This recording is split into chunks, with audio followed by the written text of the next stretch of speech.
कि मैंने अपने जीवन के तमाम प्रयासों के बाद इस समाज की सुरक्षा के लिए एक सुंदर तंबू का तैयार किया था। मैं उस तंबू का अकेला बंबू हूं। मेरा स्वास्थ्य गिरता जा रहा है। मुझे सोच करके लगता है कि जिस दिन मैं दुनिया से चला जाऊंगा तो इस तंबू का क्या होगा।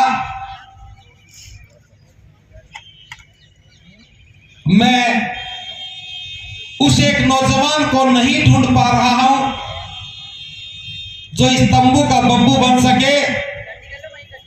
अगर ऐसा नौजवान मिल जाए तो मैं चैन से मर सकूं। ये बाबा साहब के आखिरी शब्द थे और उसके बाद बस इतना ही कहा था। आपने मेरी बात को बड़े ध्यान से सुना है, आपका आभार। और आभार व्यक्त करके बाबा साहब चले गए। मुझे समझने में बहुत समय लगा। पहले बस इतना समझ में आया था कि बाबा साहब ने कहा कि मैं इस कारवां को यहां तक लेके आया हूं, हो सके तो आगे बढ़ाना वरना पीछे मत जाने देना। और हमने पलवल में कारवां शुरू कर दिया। फिर पता लगा कि बाबा साहब ने यह भी कहा था कि मुझे मेरे समाज के पढ़े लिखे लोगों ने धोखा दिया। मेरे प्रयासों से पेटू कलर पैदा हो गया जो अपना पेट तो भरता है लेकिन समाज को भूल गया है। और ये बात जब बाबा साहब कह रहे थे तो उनकी आंखों से आंसू गिरे। मैंने उन आंखों के आंसुओं को गिरते हुए नहीं देखा, लेकिन आज हर रोज देखता हूं कि आंसू गिर रहे हैं। और हम बाबा साहब की जयंती पर नृत्य किया नचा करके आनंदित हो रहे हैं। बाबा साहब की जयंती समस्याओं के समाधान के लिए मनानी चाहिए थी और हम बाबा साहब की जयंतियों में अपना सम्मान ढूंढने लग गए।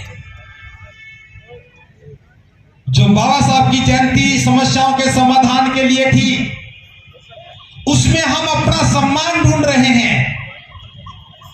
जो आंदोलन पहचान के लिए बनना चाहिए था हम परेशानियां बताने में बीत गए, लग गए।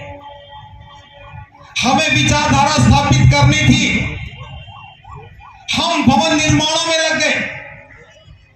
हमें समाज को संगठित करना था और संगठन बनाने में लग गए। हमें जाति तोड़नी थी, हम जाति का महिमा मंडन करने लग गए। हमें सामाजिक परंपराओं को खत्म करना था, उन परंपराओं में हम अपनी प्रतिष्ठा ढूंढने लग गए। आगरा जितना तेज गति से आगे बढ़ता है उतना ही तेज गति से मिशन से दूर भी जाता है। बाबा साहब ने कहा था, इसी आगरा में कहा कि मैं अपने नौजवानों को कहना चाहता हूं, शिक्षा लेने के बाद क्लर्की करने की बजाय, छोटी मोटी नौकरी करने की बजाय अपने गांव की ओर जाना और अपने गरीब और निरीह समाज की लोगों की सेवा करना ताकि अज्ञानता से उत्पन्न होने वाले अन्याय और शोषण को रोका जा सके। हमें सेवा इसलिए करनी थी कि हम समाज में जो शोषण और अन्याय हो रहा है अज्ञानता के कारण है उसको रोक सके। हमें अज्ञानता को खत्म करना था ताकि शोषण रुक जाता, जुल्म रुक जाते, अन्याय रुक जाते। लेकिन हमने अज्ञानता बस उन परंपराओं को इतना बोझिल बना दिया कि शोषण भी बढ़ गया और अन्याय भी बढ़ गया। गुनाहगार वो सारे लोग हैं जो शादियों के नाम पर दावत में जाते हैं, बाराती बनकर के नाचते हैं। घर में शाम को दाल बने ही ना बने लेकिन बच्चे की रिश्ता तो होटल में करते हैं। मैं मना नहीं करता होटल में शादी करने के लिए, लेकिन आप जिनको बुलाते हो वो भी देखते हैं।